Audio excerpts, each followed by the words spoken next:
Labaran Hausa daga ƙasar Jamhuriyar Nijar. Masu saurare barkamu da warhaka, barkamu da sake kasancewa da ku a cikin wannan rana ta yau, inda za ku ji mu ɗauke da rahotannin labaran Hausa daga ƙasar Jamhuriyar Nijar, kamar yadda muka saba ka muku a kowace rana. A yau ma, za mu kawo muku rahotannin labaran daga ƙasar Jamhuriyar Nijar, kamar yadda muka saba kawo muku, domin ku ji abubuwan da suke faruwa a ƙasar Jamhuriyar Nijar. Ƙarƙashin jagorancin wannan mulki mai adalci na sojojin CNSP, a sahun farko shugaban ƙasa Janar Darme Abdurrahman Chani da kuma Firaminista Ali Muhammad Lamin Zan. A yau muna ranar Litinin 15 ga watan Yuni na shekara ta 2026. Masu saurare, ga dai rahotannin labaran da muka tanadar muku daki-daki dalla-dalla domin ku ji abubuwan da ke faruwa. Rahotannin labaran namu zai fara ne daga ƙasar tarayyar Najeriya, kamar yadda aka gudanar da wani babban biki na karrama tsohon shugaban ƙasar Najeriya Janar Abdulsalamu, wanda yake da shekaru 84 kenan a yanzu a duniya, inda Firaministan ƙasar Nijar Ali Muhammad Lamin Zan ya sami halartar gurin wannan babban bikin taro da aka gudanar na karrama tsohon shugaban ƙasar Najeriya Janar Abdulsalamu Abubakar. Biyo bayan saƙo na gayyata da aka turo wa ƙasar Nijar, inda ƙarƙashin ofishin Firaminista Ali Muhammad Lamin Zan da tawagarsa sun sauka a wannan guri, ciki har da ministan harkokin wajen ƙasar Nijar Bakariya Usangare, wanda shi ma ya halarci wannan waje. Inda daga cikin jawabi da Firaminista Ali Muhammad Lamin Zan ya yi jinjina ga wannan ɗan taliki Janar Abdulsalamu Abubakar tsohon shugaban ƙasar Najeriya bisa irin yadda ya hidimta wa ƙasar ta Najeriya. Inda Firaminista Ali Muhammad Lamin Zan ya yi jawabinsa ne cikin harshen Hausa, inda ya godiya ga Allah subhanahu wa ta'ala da fari bisa ƙaddarawar Ubangiji da ya kai su har izuwa ga babban birnin tarayyar Najeriya a Abuja domin halartar wannan taro. Inda Firaminista Ali Muhammad Lamin Zan ya kira wannan ɗan taliki tsohon shugaban ƙasar Najeriya da abokin Nijar ko ma ɗan Nijar,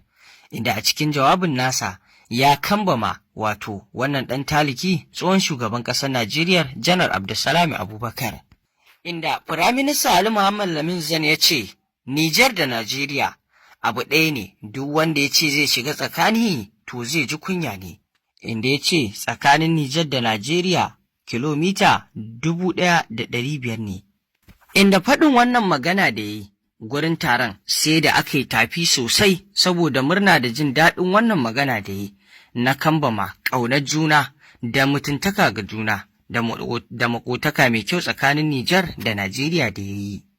Inda Firaminista ya ce Najeriya idan ka ɗauki wasu jihohi, inda ya ce jihar Doso tana kallon Kebbi, Tawa kuma tana kallon Sokoto, inda ya ce Maraɗi tana kallon kuma jihar Katsina, inda ya ce to kaga kusanci ne mai kyau, inda ya ce shugaban ƙasa Janar Darme Abdurrahman Chani ya umarce shi da ya zo wannan gagarumin taro domin karrama da kuma ƙauna ga juna da ke tsakanin ƙasar Nijar da kuma Najeriya, domin taya Janar Abdulsalami Abubakar tsohon shugaban ƙasar Najeriya murnar cikarsa shekaru 84 a duniya da kuma littattafai da ya rubuta waɗanda abubuwa ne na girmamawa. Inda Firaminista Ali Muhammad Lamin Zan ya ce to alhamdulillahi ga dai tsofaffin shugabannin ƙasar Najeriya da suka haɗu domin taya Janar Abdulsalami wanda shi ma tsohon shugaban ƙasar Najeriya ne murna, inda ya ce ga Janar Yakubu Gawan, ga kuma Goodluck Ebele Jonathan, ga kuma shi kansa Obasanjo duka a zaune. Inda Firaminista Ali Muhammad Lamin Zan ya yi fatan tsakanin Nijar da Najeriya yanda aka san mu tsakani tun a can da, Allah Ubangiji ya ƙaddara a dawo yanda ake kamar da. Ta fuskar zaman lafiya, ta fuskar mutuntaka da juna, da kuma dukkan abin da yake na ci gaba da juna. Kamar yadda Najeriya da Nijar suke Hassan da Usaini ne. To masu saurare mu dawo zuwa ga ƙasar jamhuriyar Nijar, a jihar Yamai babban birnin ƙasar jamhuriyar Nijar, inda kamar yadda kuka sani a kwana biyu da suka gabata an tafka ruwa mai yawa kamar da bakin ƙwarya, har zuwa jihar Talabiri, wanda wannan ruwa da aka tafka kamar da bakin ƙwarya ya janyo katsewar hanya daga Yamai zuwa Balle Yara, har zuwa garin nan na Gogeze.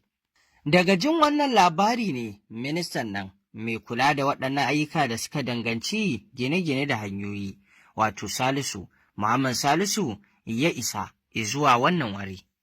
inda ya tafi da tawagan nan tasa ta ofishin ministan da ke kula da wannan ayyuka, inda babu shakka dai domin dubawa da kuma kawo gyara akan wannan wato hanya da ta katse sanadiyar wannan ruwan sama da aka tafka.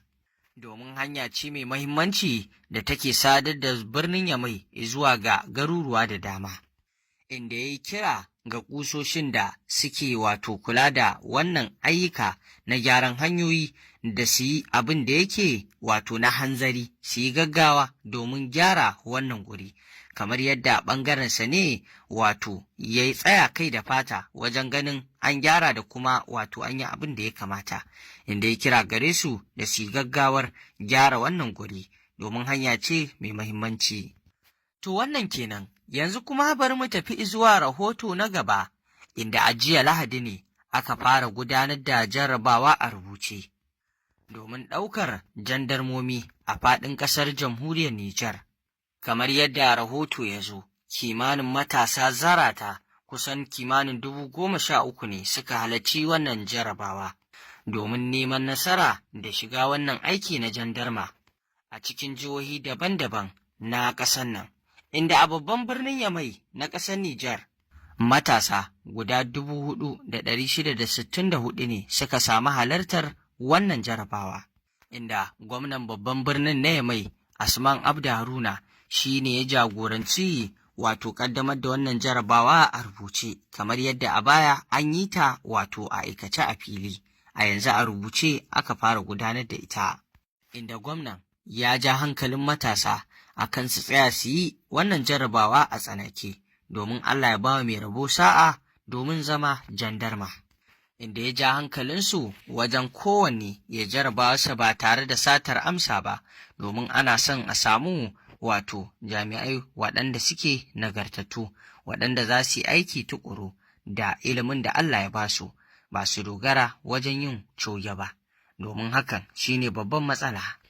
In ji gwamna ya ce a fara tun farko da coge ko da sata na jarabawa, to kaga aikin mutum ko ya samu ba zai yi shi yadda ya kamata ba, amma idan kowa ya sa basirarsa ya yi aiki tuƙuru da kankin kansa, to aikin zai zama masa abin alheri idan ya samu. Haka zalika daga jihar da Magaran ma, wannan jarabawa dai ta gudana kamar yadda rahotanni suka wakana. Dukkan jihohin da wato suke ɗauke a Nijar gudanar da wannan jarabawa an yi shi cikin tsari da kuma wato yadda ya kamata.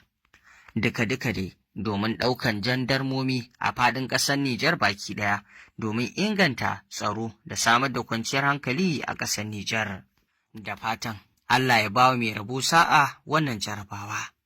To yanzu kuma idan muka tafi zuwa rahoto na gaba dangane da ziyartar kasuwanni da Maryama Sarkin Abzin take yi, inda a yau ma za ku ji rahoton yadda ta ziyarci wato kasuwar da ta je,